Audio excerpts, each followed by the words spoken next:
Barack Obama has been elected president of the United States. He won't actually take office until January of 2009, but I wanted to make this video to talk to you about some of the changes that might occur early in his presidency about IRS problems and how the IRS actually collects money from delinquent taxpayers. Although President-elect Obama's campaign promise was that actually there would be a tax cut for over 95% of Americans making $250,000 or less, that's not what we're talking about here. What we're actually talking about here is what is the IRS likely to do about increasing collections, particularly in the face of an uncertain economy and a rising deficit. In my opinion, the federal government is very likely to go on a hiring rampage of sorts.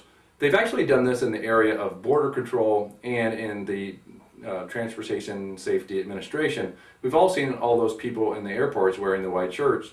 Well, it's very likely that the IRS is going to increase their hiring dramatically, considering the fact that there are statistics that show that for every dollar paid to an IRS employee, that employee accounts for roughly $50 in collections. So I think it's very likely that the IRS will dramatically increase their ability, or their workforce and their ability to collect delinquent taxes. It's hard to predict the difference between Republican administrations and Democratic administrations as far as they're going to handle delinquent taxpayers. But I've been through several of these administration changes, these power changes, through the course of my career. And I have a theory that goes something like this. Republicans tend to lower taxes for all of us, but they do their utmost to collect every single dime of that revenue. So you're not going to get a lot of consideration, or you're not going to have a lot of sympathy coming out of IRS employees during a Republican administration. On the other hand, my theory about Democrats is they have a tendency to raise taxes for everyone, since social programs and the good of society is actually at their best interest. And I'm not making any characterizations or judgments about that. But Democrats tend to stand for bigger government and higher revenues and higher taxes. But then they tend to do a little bit less in the form of collecting those taxes.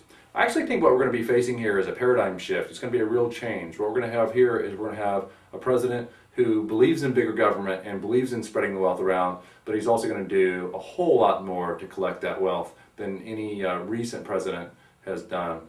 What does the president have to do with the collection of taxes? Well, they actually appoint the Secretary of the Treasury to their cabinet and the head of the IRS. So it's very likely that under an Obama administration that collections will continue to increase, as we've seen here in the Bush administration, and that the problem of owing taxes is going to become one that's harder and harder to deal with on the taxpayer level. If you'd like some more information about me, my name's Darrin Mish, by the way, I never did actually introduce myself, or my firm, you can get more information at my website, which is found at getirshelp.com, or you can feel free to give us a call toll free at 888-438-6474. That's 888-GET-MISH. Thanks for tuning in. Really appreciate it.